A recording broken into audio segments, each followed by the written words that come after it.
A Pennsylvania woman will be facing criminal charges for intentionally coughing on produce. So now this happened at a Jardi's supermarket in Hanover Township in Pennsylvania.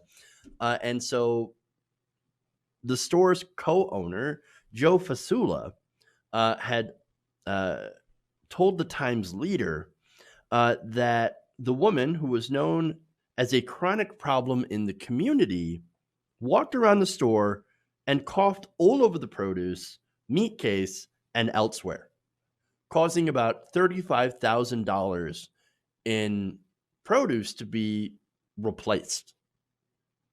So, look, okay, what is wrong with these people, for one?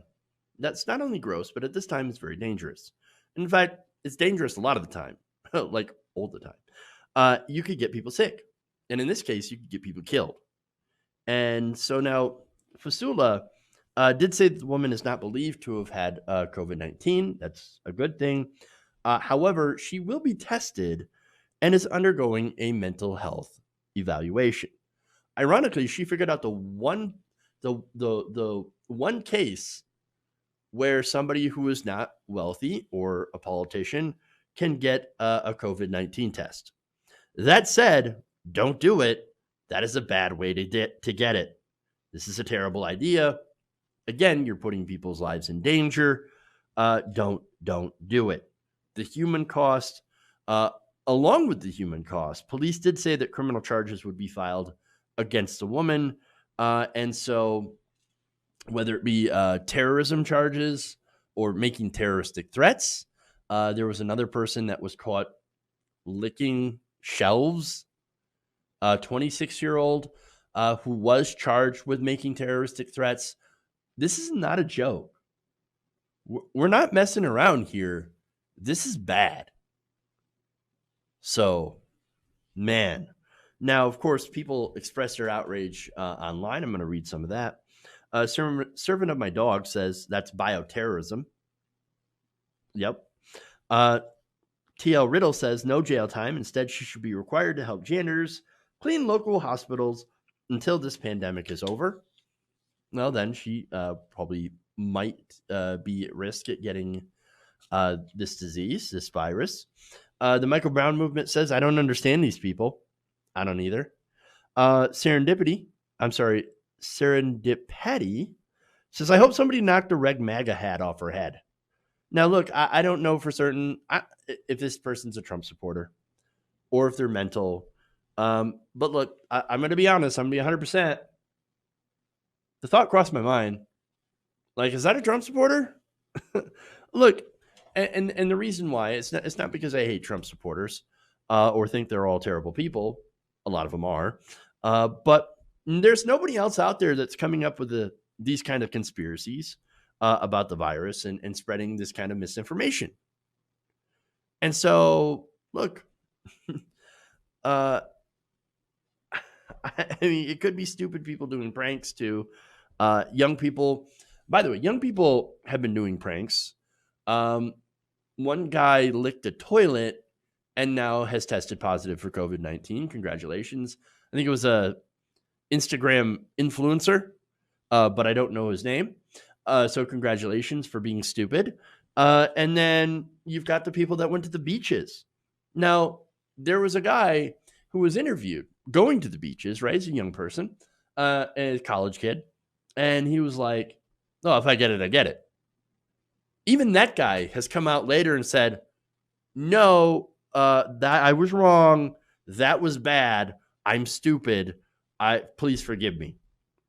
So he apologized because he was an idiot. But now, going back to the Trump supporter thing, right? Again, we don't know if it's a Trump supporter, but I wouldn't be surprised if it was, because of how Donald Trump has been treating this. Saying it was a hoax, downplaying it, because of course he really wants to protect the economy, or he wants to protect his finances, his bottom line, his portfolio. And so, oh yeah, it'll be fine. And then saying we should open up by April. We should get people back to work by April. No. You're ignoring medical experts. No. And not only that, but he's also talked about a drug, chloroquine. That's an anti-malaria drug, right? And combining it with something else, and they say it's supposed to be an effective treatment. It is not. That is fake news. We have not had studies on that. We don't know for sure.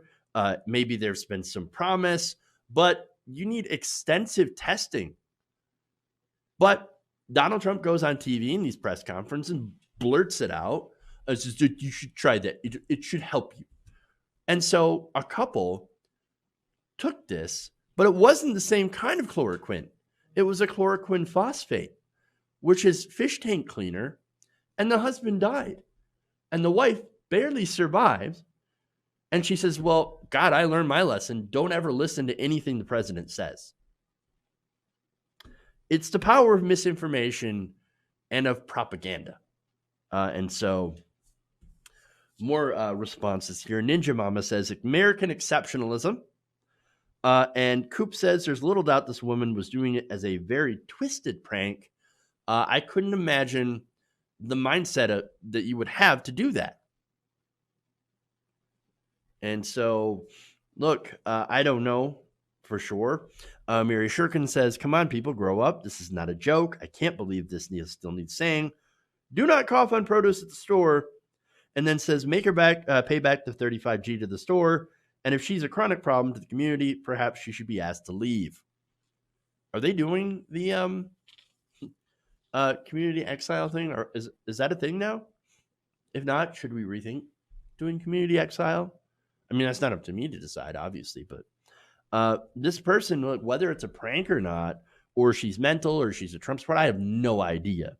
But I do know that her actions were incredibly irresponsible and dangerous.